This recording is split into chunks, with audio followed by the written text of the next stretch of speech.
Spoke to me, मला म्हणाली क्लिनिकला येऊन जा एकदा, लेट्स चेकअप, काही चान्सेस आहेत का. मग तसं झालं तर चांगलंच आहे ना. आणि वेडं समजताय का मला?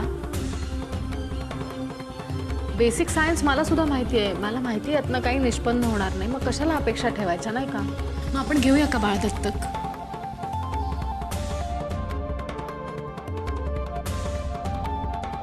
मिताली, मला खरं तर असा काही प्रॉब्लेम नाहीये, पण नाही मला कळत नाही की आईला हे कितपत झेपेल, तिला हे कसं सांगायचं.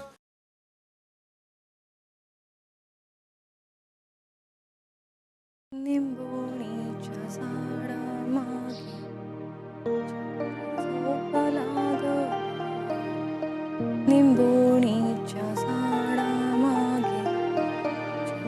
झोपला ग, आज माझ्या पाडसाला झोप का ग येत नाही. निंबोणीच्या झाडामागे.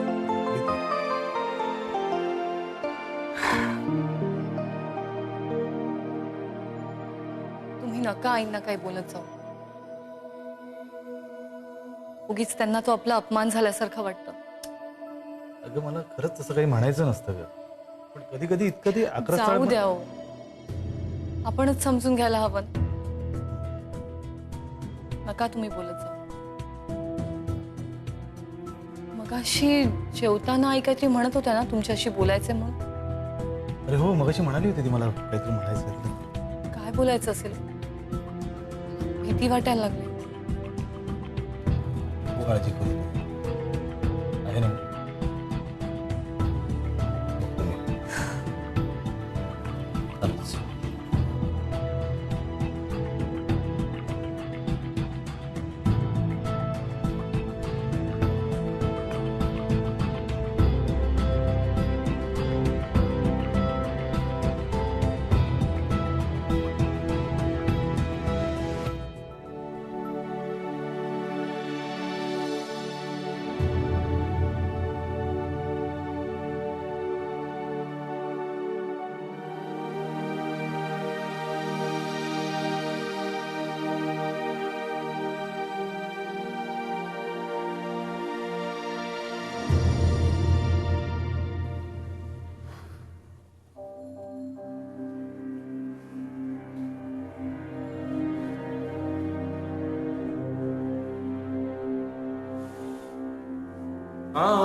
रामण्णा, तुला किती वेळा सांगितलंय मला नकोय जेवण.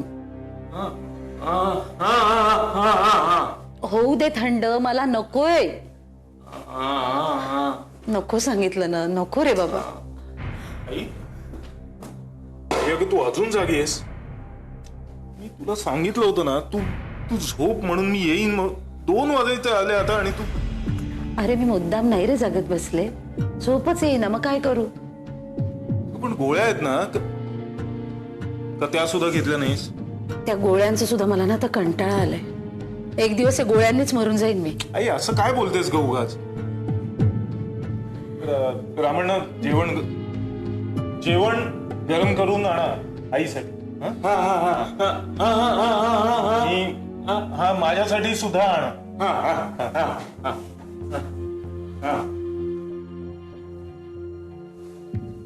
तू पुन्हा जेवणार आहेस माझ्या बरोबर?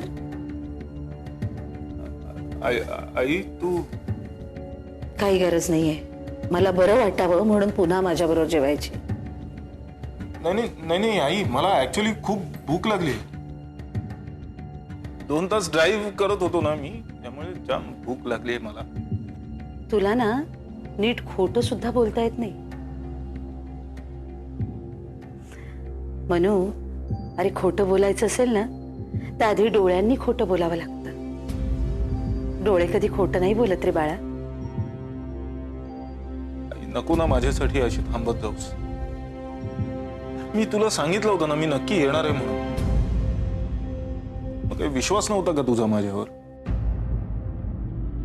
नाही रे वेड्या, विश्वासाचा भाग नाहीये. आज इतक्या वर्षांनी तू या घरात सलगपणे वावरतोयस. कधी उडून जाशील याचा नेम नाही. जेवढं म्हणून डोळ्यात साठवून घेता येईल ना तेवढं साठवून घेते रे. म्हणून थांबले होते तुझी वाट बघत. काही पण निदान जेवून तरी घ्यायचं ना. 2 वाजता कोणी जेवतं का?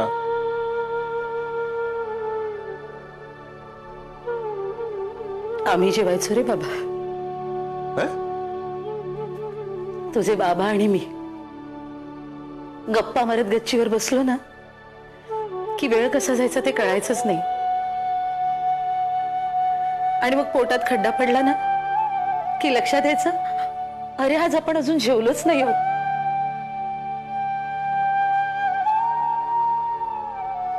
आई तू म्हणजे ना अगदी ग्रेट आहेस. हे सुद्धा असंच म्हणायचे. म्हणायचे अलका तू म्हणजे अगदी ग्रेट आहेस.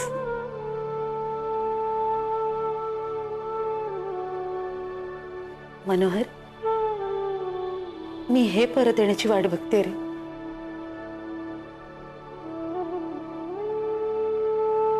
ते मला काल म्हणाले ना स्वप्नात, मी याच घरात तुझा नातू म्हणून येईन. आई आई प्लीज आता उगाच इमोशनल ड्रामा नकोय. मी तुला जे काही फॅक्ट आहे ते सगळं सांगितलंय ना. आता आपण जाऊ दे, आता हा विषय नको. आपण नंतर कधीतरी बोलू या विषयावर. झालं म्हणजे हा विषय परत कधी येणारच नाही. असं अजिबात नाही. आपण बोलूया या विषयावर म्हणतो. I promise. मग तर झालं.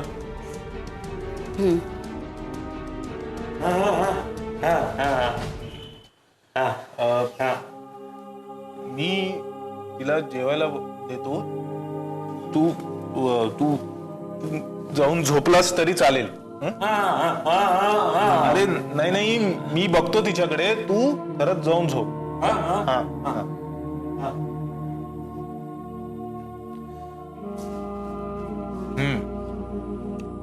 ह्या आई साहेब, तू आधी मला वचन दे. वचन असलं? उद्या आपण या विषयावर बोलणार आहोत. कुठल्या? याच माझ्या नातवाच्या. आई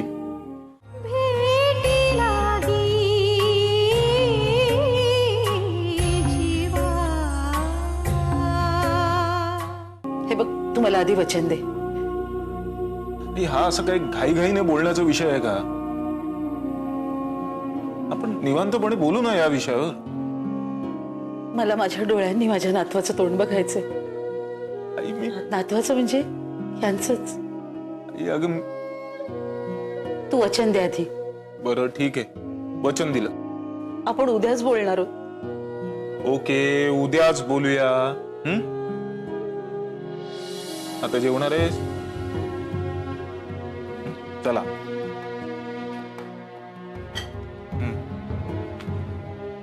आधी घास घ्या.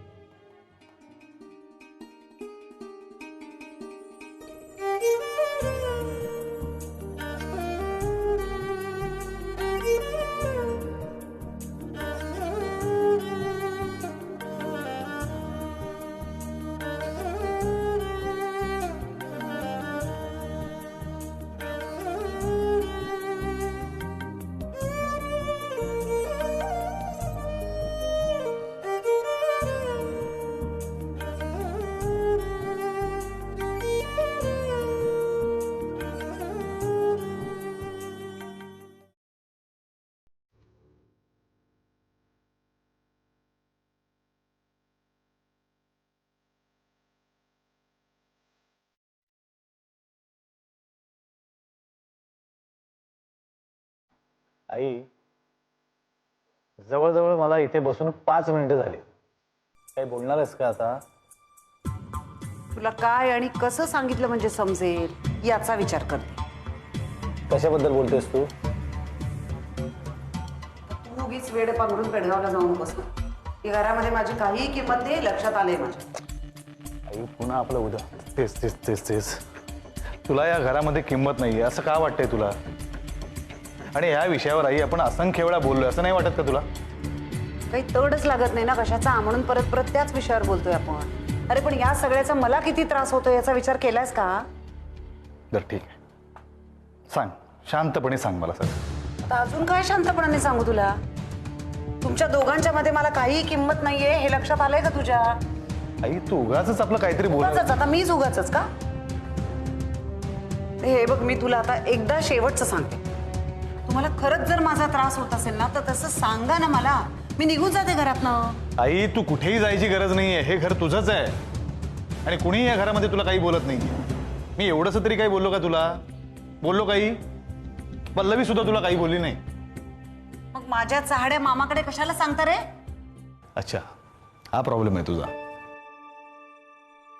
हो म्हणजे उगाच माझ्याबद्दल आपलं. आई मी तुला कालही सांगितलं, परवाही सांगितलं, कितीतरी वेळा सांगितलंय, तुझ्या चहाड्या करण्याचा प्रश्न येतच नाही आई. आणि एखादी गोष्ट मी जर तुला पटवून सांगितली तर तुला पटत नाही. जागवू नकोस, तू पटवून घेत नाहीस, हे फॅक्ट आहे. जिथे माझी गोष्ट पटवून घेत नाहीस तिथे पल्लवीची काय घेणार तू? म्हणजे आता तिचं सुद्धा मी ऐक. हे बघ, या छोट्या छोट्या गोष्टींचा ना तू स्वतःला त्रास करून घेतेस आई. आणि तू ज्या गोष्टींचा विचार करतेस ना त्या गोष्टी झाल्याच नाही तर काही मोठा आभाळ कोसळणार आहे का? नाही ना, सोडून दे ना या गोष्टी. आणि त्याच गोष्टी मी तुला 17 वेळा किती सांगायच्या का आई?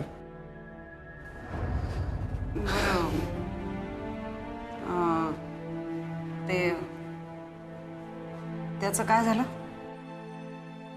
कशाचं?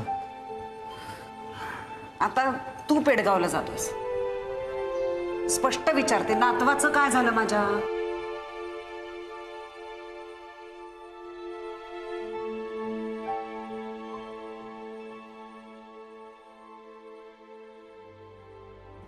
हे बघ आई, रिया अजून लहान आहे, तिची जबाबदारी आपल्यावर. आणि एक मोठी जबाबदारी असताना मी दुसरी जबाबदारी घेत नाही, तुला माहिती आहे ना. आता राहिला प्रश्न तुझ्या वंशाच्या दिव्याचा.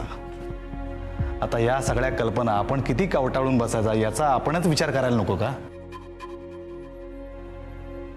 म्हणजे मी म्हटलं तेच खरं आहे ना?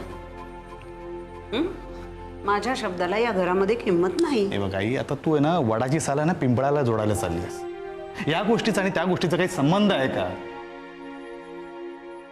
हे बघ आई, ज्या गोष्टी व्हायच्यात ना त्या परिस्थितीत होत असतात. आपण त्या ओढून तळून आणण्यात काहीच अर्थ नाहीये. ठीक आहे, तुमची मर्जी. आता मी काहीही बोलणार नाही. तुम्हाला काय हवं ते करा, मी जातेच कशी.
माझ्यावरती आवाज चढवायला लागलायस तू आता त्या परक्या माणसांसाठी आणि त्यांच्यासाठी तळमळणाऱ्या तुझ्या त्या बायकोसाठी? याला पिंकी मानलं, खूप खूप मनापासून प्रेम केलं तिच्यावर, पण आज तिची आजी तिला माझ्याकडे पाठवतच नाही का, तर म्हणे माझ्या पोटात बाळ टिकत नाही, अशा बाईकडे जायला नको, नजर लागेल, दृष्ट लागेल माझी.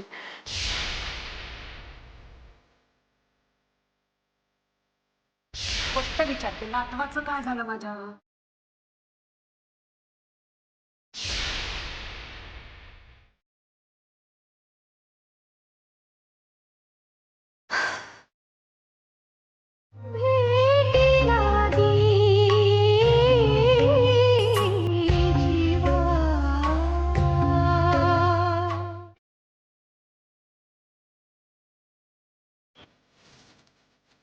पल्लू काय झालं? काय नाही हो. काय झालं? काय नाही. पल्लू काळजी करू नकोस. आता आपल्याला सगळं लक्ष रियाकडे द्यायचं. तिला चांगलं वाढवायचं. तिला वाढवण्यात कसली कसर राहू द्यायची नाही. पण आई, आईची ती काळजी करून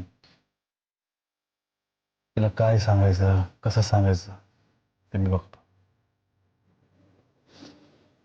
पण मला भीती वाटायला लागली हो. काही काळजी करू नकोस. आई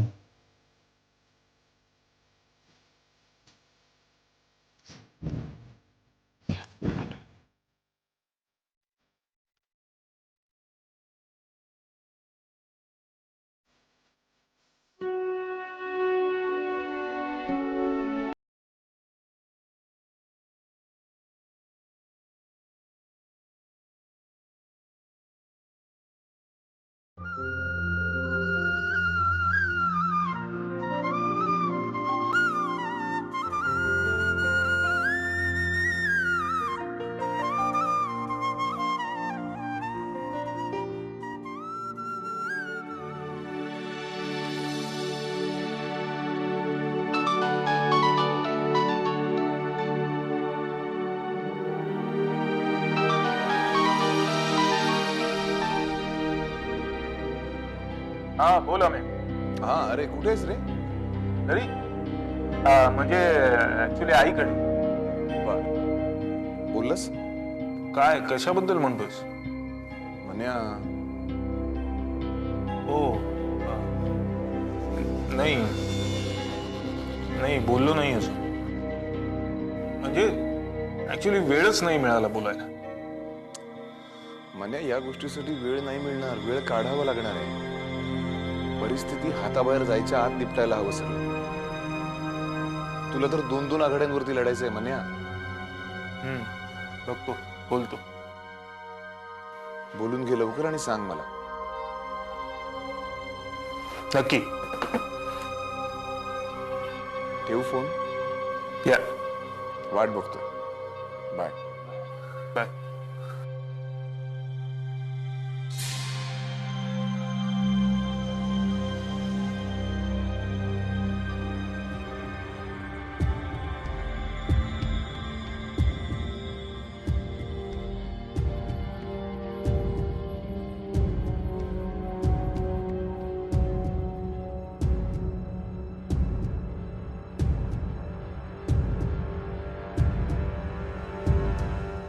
सतीश गेल्यापासूनच मी असं कुणाकडे जाणं बंद केलं. अगदी माझ्या नातेवाईकांकडे सुद्धा मी कधी चुकून गेलेच तर त्याच नजरा, तेच प्रश्न. अरे आईला काय आणि कसं सांगायचं हे कधी ठरवणार आहेस तू? किती दिवस झाले या गोष्टीला? मी बोलू का आईशी? नाही नाही नको. नाही तर ही गोष्ट मी तुला सांगितली म्हणून अजून वैतागायची माझ्यावर. वेदिका तुला म्हणाली होती ना एकदा क्लिनिक मध्ये भेटायला ये. तुला अजूनही वाटतंय अशा काही शक्यता पुन्हा माझ्या शरीरात निर्माण होतील, आपल्याला बाळ होईल? तूही आई सारखाच विचार करतोयस का?